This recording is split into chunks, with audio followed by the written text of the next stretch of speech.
Get ready to craft your weekly press release. You've reached Talking with Dr. Terry, 180 Seconds to a Better You, message number 8. I'm Dr. Terry Wurzbacher, and this call is dedicated to Miracle Baby Journey and all the Montgomery family.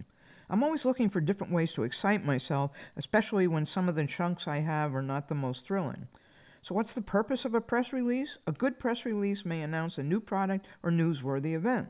What if you knew at the end of this week you had to write and publish a press release citing your accomplishments for the week? Wouldn't that get you looking at what you're doing or have to do in a whole new light, perhaps with more positivity? If you were releasing the results of your week to the world, would you perhaps do it a bit better and maybe polish it more? I sure would.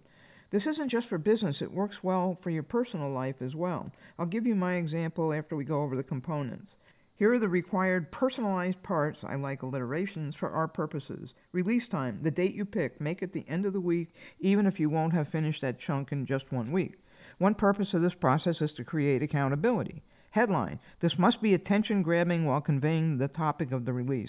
Summary, for us this can be the project name or chunk name. Naming seems to make it more personal and you invest more. This could be something like family time or training for a marathon, etc. Dateline, you can eliminate this or use it to categorize your chunk. Perhaps something like, this is week 5 of 16 in my marathon training.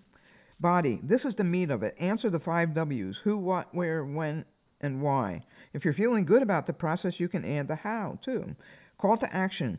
Use this to tell yourself and whomever you show it to what your next week's actions need to be. This helps you set up continuation and consistency. Instead of closing, let's call this part evaluation. Give yourself a greater evaluation. This also gives you something to strive to improve, maintain, or change totally if you're not happy with your performance. Here's what mine would have looked like for this week. It's short because of the call, but it would have more detail. Release time, Sunday, 19 January 2025. Headline, Talking with Terry Hotline finishes its first successful week. Summary, project succeeded in helping me overcome my fears and began to help other people. Body, I set up my voicemail system on my computer and phone. Dr. Gilbert promoted the call, so I had lots of callers ready to help me. It's a daily call to help others with tiny tidbits I've learned in my 76 years. It's published on YouTube, Spotify, Apple, and there's a Gmail account for callers to reach me. Call to action. I'll continue the daily calls and review what I've learned each week. Evaluation. I feel very good about what I've done and what I've learned this week. Leave me your comments and how you think this process might or might not work in your daily life. After the beep, and here's the beep.